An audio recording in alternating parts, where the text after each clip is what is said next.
Welcome back to Unsolved Mysteries, exclusive series JonBenet's Web Truths. Now, in case you missed it, on our last episode we showed how one Dr. Mozelle Martin discredited herself with her own words, as she just recently came out publicly stating, "It is my professional opinion that Gary Oliva did, in fact, author the ransom note."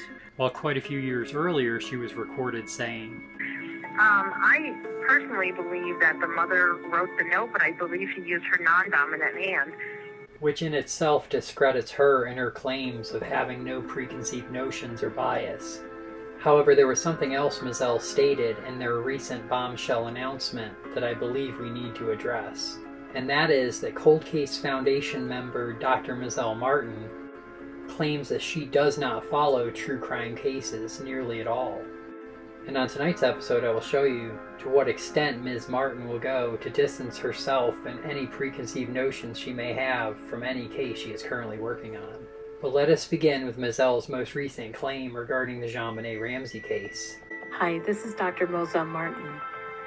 Since the discovery of JonBenet Ramsey's body in December 1996, I have been often asked about my opinion as to the author of the ransom note. Those who know me also know I do not follow true crime cases and therefore could not give a definitive or professional opinion. However, we now know that to have been false. So let's look at a few other high-profile cases Mozelle has quote-unquote worked on, starting with the June of 2021 disappearance of Summer Moon Utah Wells, for which our good friend Mozelle Martin claims, I literally had never heard of the Summer Wells case until 2 weeks ago. Okay, so that's a bit odd. 14 months after this rather high-profile disappearance, Cold Case Foundation member Mozelle Martin had never even heard of her? But I guess we'll give her the benefit of the doubt on that one, and assume she has to have heard of the infamous February of 2017 unalivings of 13-year-old Abigail Joyce Williams and 14-year-old Liberty Rose Lynn German, commonly known simply as Abby and Libby. However, it may not come as much of a surprise that when Ms. Mozelle posted a video on the topic, she stated, I hadn't heard of the Richard Allen Delphi murder case until this morning when I received 13 comments, text messages, and emails. As you already know, I don't follow cases because I like to remain as close to 100% objective as possible. So I truly know nothing about this case or him other than what his handwriting showed me a few minutes ago. So we are 3 for 3 on cases Mozelle does not follow, but certainly she is familiar with the case of J.J. Vallow and Tylee Ryan, who disappeared in late 2019, and were discovered in June of 2020 buried in the backyard of their mother Lori Vallow Daybell's new husband Chad Daybell's house. Yet somewhat unsurprisingly, when Dr. Martin is asked about the case, she states, Wow, I've never been interested in this case, and I think a couple weeks ago you had mentioned it, and I said, who's that? Because, again, I don't follow this. I'm not really following this either, so after 2.5 years of this being headline news, Mozelle is not even familiar with their names? Right. But then again, as Mozzarella has stated on multiple occasions, she does not follow true crime cases. And since she must not watch much news or read many newspapers or magazines, as they are all rife with true crime, you might assume she must listen to quite a bit of music. But let's listen to what she has to say about the King of Rock himself, Elvis Presley. Now, for today's show, I admittedly have never been a fan of Elvis, but I think it's because he was popular way before I was born, and my parents weren't fans either, But since she was doing an analysis of his handwriting, she must distance herself from him as much as she can. Even though he died when she was 13 years old, and the entire country mourned his death, Mozelle will claim she is not even a fan of his music in any way. So if she is not a fan of the King of Rock, let's hear what she has to say about the King of Pop. You had worked a bit on the Michael Jackson case. What did you end up doing? I don't watch a lot of the media because I do get involved in a lot of the higher profile cases. So I really don't watch a lot of the news and things. So I really didn't know much about Michael Jackson at all, really. Since, the Jackson 5. But And even though Thriller came out and rocked the nation in 1982 when she was 18 years old, Mozelle must have been living in a cave somewhere, as she claims to not really know much about MJ. But unfortunately, there's one other case that Mozelle has commented on, and that is the case of Kaylee Marie Anthony, who disappeared in June of 2008. And while most of Mozelle's videos on the topic have been scrubbed from the internet, I was able to pull up this thumbnail of one of her videos on Pinterest, which states the original video was completed in 2009, at least 5 months after her disappearance.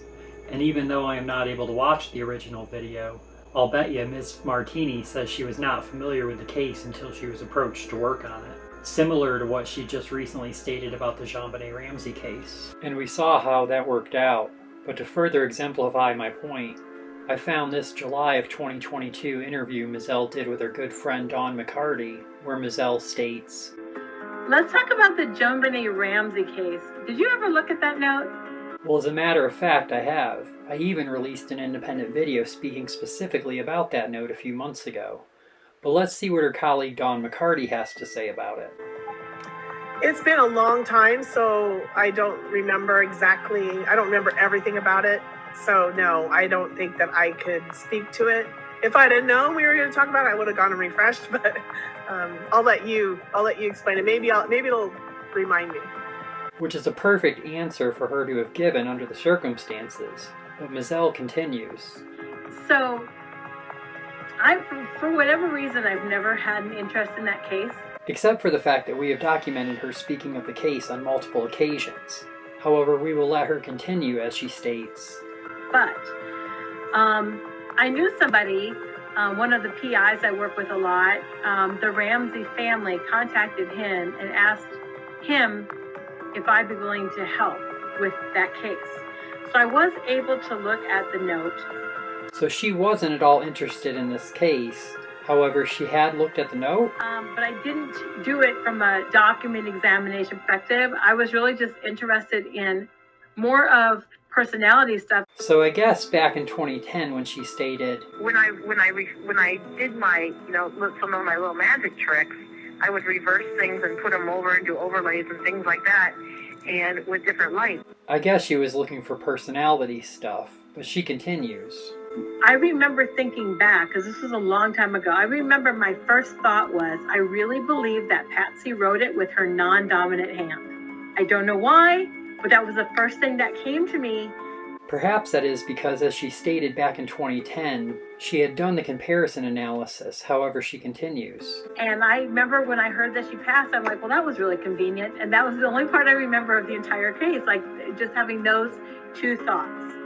And how quickly she forgets is almost exactly 1 year later in 2023, she claims to have no bias or preconceived notions.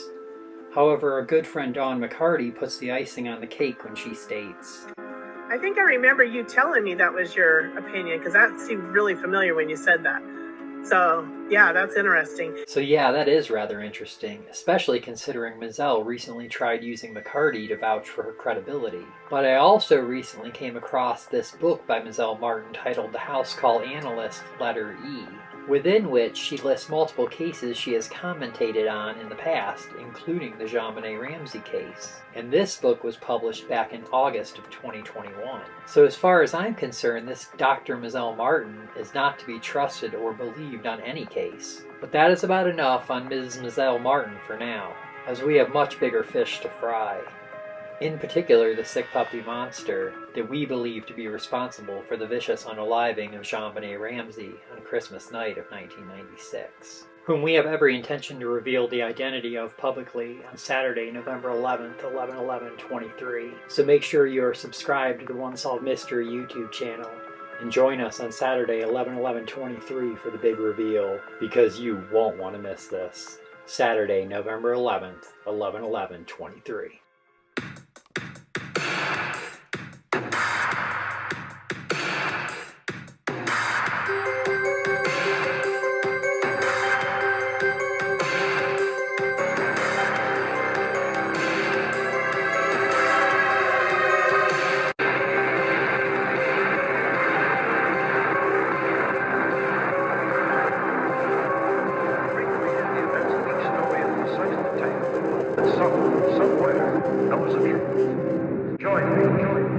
You may be able to help solve a mystery.